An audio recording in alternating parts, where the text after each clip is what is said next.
This is happiness, to be everything at once. Be unblinded, be unlearned, be unbridled and unburned.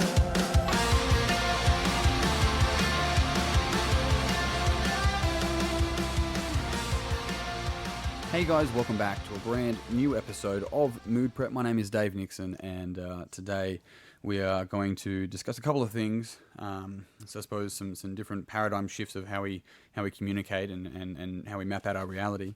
And one of those things, firstly, is looking at things that we feel like we do naturally. So the stuff like, it's just naturally I do X. Naturally I'm more caring. Naturally it's easy for me to switch off. Naturally. Whereas realistically, for majority of us, it's not nature, it's actually nurture. So it's nurturally, right? Nurturally I care more because that's actually something that was drilled into me as a child. And so it wasn't my nature, it was my nurture that encouraged me to do that. Now when it's nature, it often comes to be, it falls into the space of almost being a victim to it, but it's not playing the victim card. It's more like that's just how it is, and falling into that space. What's super interesting about that is that we lose power of making choice when it's something that's nurtured, or rather nurtured habitual. So habitually I do X, or I don't want to respond in a habitual manner. What happens is that we now make it a choice. When it's nature, it's not a choice. When it's nurture, it's a choice. And so the beautiful thing about this is that we can take our power back just by changing and seeing something from, and it's not just a trick of the word, it's actually being honest about what it is, from this naturally to nurturally, or rather naturally to habitually, because it means it's a habit that we have formed.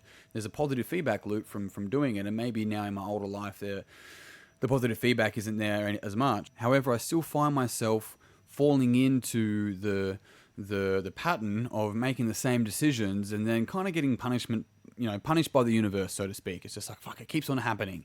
However, I keep on doing it. I keep on maybe attracting the same people based on what I'm projecting, or I keep on, putting myself second and putting everyone else first, whatever the case might be. And there's a positive intention behind that. And when I was younger, there's usually going to be a case where me behaving mean that I was looked after, mean that I was accepted, mean that I was, shown that to have conditional worth, whatever the case might be. And then as an adult, I lack the flexibility because it's naturally, it's just so natural for me to do that. Whereas actually it's so familiar because it feels like family, because I've been nurtured in a way to do that. And in saying that, it means I lack the flexibility of choice. Now, when we have the flexibility of choice, it means that I don't always put everyone first, right? I can actually put me first sometimes, rather than knowing it's like, you know what, you want to do this, that makes sense. I wanted to do something else, but in this circumstance, you've worked your ass off and you totally deserve to have a good time, and we're going to do that instead. And there's ability to put someone else first, and their needs first, and their desires first, and rather than mine. Whereas, and sometimes it's like, you know what, I've had enough of this, and I don't see there's a positive outcome for me in this situation. I'm going to say no. And this is a really powerful thing here. The second part of this whole conversation is when we're quick to say yes. I actually lean into the opposite. I'm more quick to say no, right? And then backpedal and figure out a way to say yes if I need to later on. Whereas either side is the same fucking thing. It's a habitual response. Now maybe yes is so that I'm liked, that I'm accepted, that I'm loved, that I'm worthy, that I'm whatever the positive intention is for the individual behind the saying of the yes.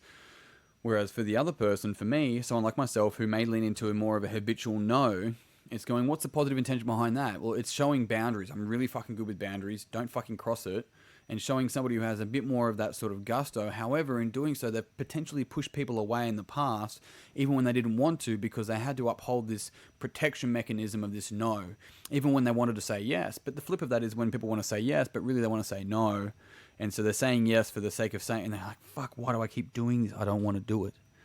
And what's really interesting, in both patterns, they lack the flexibility of looking at the situation and giving each moment the respect it deserves to actually respond in the moment as you are, not responding, or rather reacting from a habitual response that you were trained to do as a child.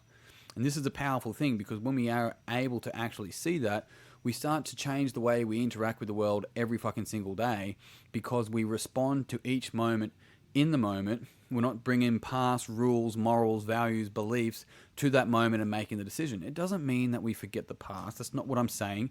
It's that we choose to use things we've learnt from the past and take into account what we want to do in the future, and then also take into account the present moment and how it's actually affecting either side, rather than just habitually responding from the past or habitually responding from a desire standpoint of what we want to move towards in the future. This is where we move into this. Rather than being quick to say yes, be slow to say no. You don't have to give an answer to every single situation that pops up straight away. That's also a habitual response. People want to make sure they're going yes or no right now. You're able to, fully allowed to, if you give yourself permission, that is, to say, actually, just I'll get back to you on this. I just need some time to think, right? On the flip of that, if you're so inclined to lean into that, you're more than welcome, of course, if you give yourself permission to lean into going, yes, I will do that, rather than sitting in this non-closure, indecisive space, and all of a sudden your brain's operating like you've got 15 or 20 tabs open on your Google Chrome or whatever you want to call it on your computer, your desktop. And so then you're just running slow. You don't know where the music's coming from, right? Nothing's fucking downloading, and you got to close some tabs. And so that's the beautiful thing about a decision. Decision even being the opposite of incision, which is to cut in. Decisions to cut out, right? To cut out the other option to make a decision. And the powerful thing when we do that is that we can start looking at the individual situation rather than being clouded by all of the maybes we have in our head. All of the fucking, I don't know, what's the right thing? When we realize there is no right decision, because a right decision presupposes a static idea of how reality should be. If we have a static idea of how reality should be, then we take into account the fact that the universe is going to just be how it is and it's going to respond how it does. It's not making it, the universe isn't giving us gifts because we're a 1/7 billionth of the whole entire world. It doesn't work that way. We interpret it that way, and that's okay. There's some beautiful stories and powerful messages all within that, but the reality of the matter is that we don't have control. We do not know what's best for the universe. People go, no, I've done the research, climate change, and I'm like, that's not what I'm talking about specifically. But even so, like, the universe is probably fine. The universe will still be here. Our Earth and, so on and so forth is another conversation. However, our ability to step back and realize there is no right and wrong, and people hate that. Some people fucking hate that, right? Which is potentially the wrong way to think about it. Nah. But my whole point here, we have the opportunity to make decisions in the moment and change the habits that are formed from such a young age. Now, of course it's challenging, but it's so rewarding, because then we as adults, as who we are right now in this very moment, get to make a decision. And that's the most empowering thing that you can do in any fucking given moment. To know when to let your boundaries down, know when to set a boundary, know when to trust yourself, know when to hand your power over, know when to take a lot more attention into what your internal authority is saying. All of these things give you the opportunity of owning your life. It's when we act in the past, we no longer own in our life, we let in the past dictate how our future is being panned out based upon how we're bringing it into the present. And we're not living then. We're not choosing how to live. We're just existing, and we're responding from past tendencies that may no longer be resourceful and fueling us. And so one of the most powerful things to take away from this podcast would be to truly be able to make a decision about how you want to show up in every single friggin' moment that there ever has been and ever will be while you're here.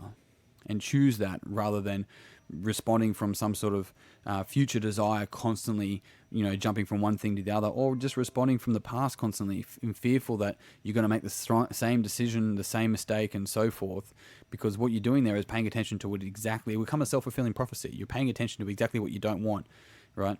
It's literally like, I think what's worrying? Worrying is like walking around with an umbrella on a rainy day. Like it's basically manifesting what you don't want. Anyway, that's enough from me. If you have any questions, I'd love to see you in the conversation on Facebook online. It's Mood Prep Online rather on Facebook. Otherwise, by all means, share this podcast with a friend if you think it's going to benefit them. It would mean the world to me. Tag me on Instagram if you do share it, at DDNix. Otherwise, team, that's me done for today. Until tomorrow, peace and pizza. Kick today in the dick and slay the dragon. I'll see you soon. To be everything at once, be unblinded, be unlearned, be unbridled and unburned.